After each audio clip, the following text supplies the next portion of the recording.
नमस्कार विद्यार्थ्यांनो, आज आपण पाचवा प्रश्न करतो. Question out of textbook from similarity. आता यामधील 5th नंबरचा क्वेश्चन थोडासा अवघडच आहे.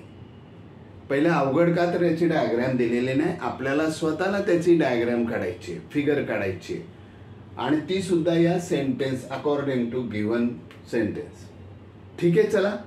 Using BPT prove that a line drawn through the midpoint of one side of triangle and parallel to another side bisect to third side. असं question. चला, एक first साइडच्या mid point मधून आपल्याला एक लाईन काढायची. आपण असं करूया, याला मिड पॉइंटला आपण एम नाव देऊया. हा बघा, ट्रायंगल काढला आपण ABC. मिड पॉइंट मधून आपण एक लाईन काढूया. ब्ल्यू लाईन घेऊया जरा सॉरी. ही बघा, ही लाईन घेतली आपण अशा प्रकारे. हिला एन नाव देऊ इथे, म्हणजे लाईन म्हणून ॲरो करूया. झालं. आता ज्याने क्वेश्चन जसा दिलाय तसं लिहित जायचंय, दुसरं काही नाही. गिवन मध्ये मी लिहिलंय आधी गिवन, सॉरी, लवकर व्हावं म्हणून. पण गिवन काय ते बघा, काय म्हणतात ते. Prove that a line drawn through the mid point. मग इथे in triangle point M is a mid point of side AB. Point M is a mid point of side AB. MN parallel to BC. Here MN passing through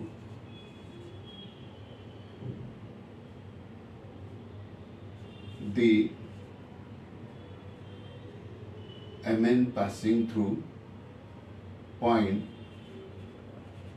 M and parallel to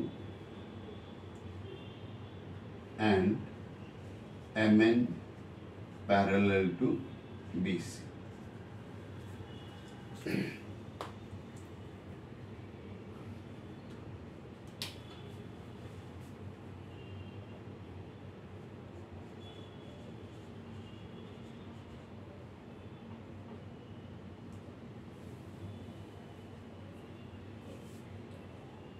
Midpoint side AB, MN passing through midpoint AB, midpoint AB. M is the midpoint AB. Therefore, MN parallel to BC. Okay, जास्त नको, तुम्हाला जमेल असंच घेतो. ठीक आहे. आता आपलं पहिलं सेंटेन्स नेहमी आपण काय करतो, गिवन मधील पहिलं काय, तर M is mid point of side AB. चला, आता मिड पॉइंटचं मिनिंग काय. मिड पॉइंट म्हणजे या AB चे दोन इक्वल पार्ट करतो.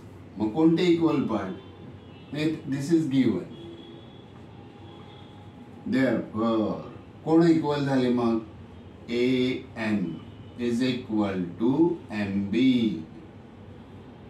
Equation first. बरोबर. आता आपण पुन्हा काय करूया, इन ट्रायंगल घेऊया. In triangle ABC.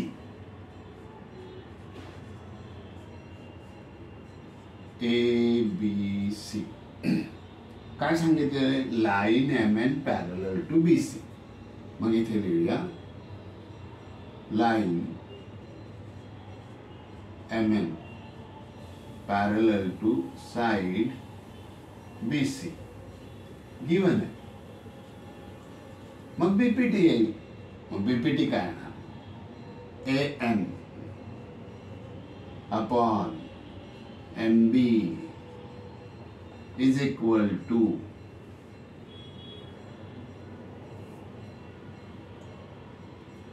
AN upon NC. याला रिझन देऊया BPT.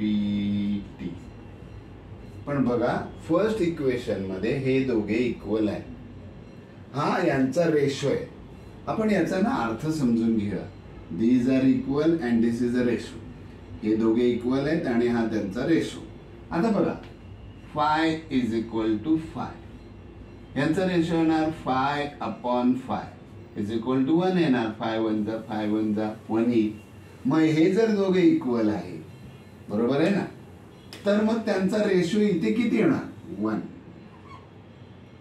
Is equal to an upon nc.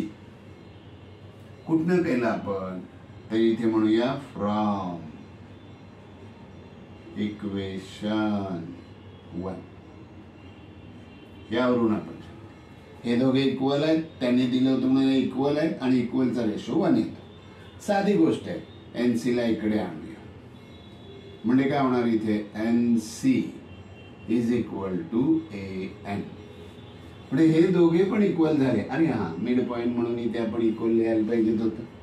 आता हे दोघे इक्वल झाले म्हणजेच हा n किंवा ही लाईन mn याला बायसेक्ट करते. बाय म्हणजे 2 भाग आणि इक्वल. हे बघा हे 2 भाग इक्वल झाले. मग आता इथे म्हणायचं इट्स मीन लाईन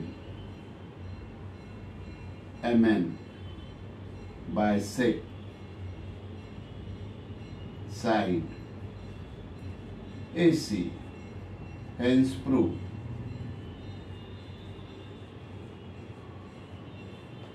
फिनिश. आहे ना सोपा, पण खरंच कठीण आहे. ठीक आहे, बघूया. मला जरा जमतोय.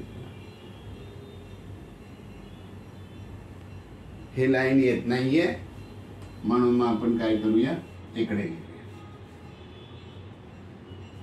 therefore पुन्हा आपण इथे लिहूया NC is equal to an. Equation 3 झालं. It means line MN bisects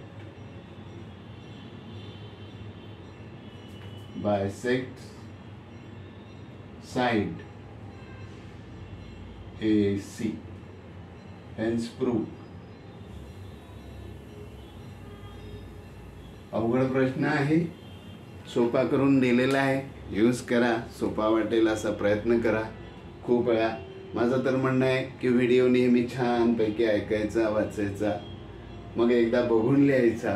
कारण हे पुस्तकाच्या बाहेरचे प्रश्न, हे प्रश्न कुठे येतात आपल्याला? प्रश्न 4थ्या आणि प्रश्न 3ऱ्यामध्ये येतील.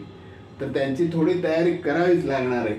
आणि ही अशी मी त्याच्यासाठी खूप व्हिडिओ देतोय. त्याच्यावर साधारणतः 10-12 तरी व्हिडिओ मी सिमिलॅरिटीवर देणार आहे. प्रत्येक चॅप्टरवर असे बाहेरचे प्रश्न देणार आहेत. बाय विद्यार्थ्यांनो, बघा, सबस्क्राईब करा, शेअर करा.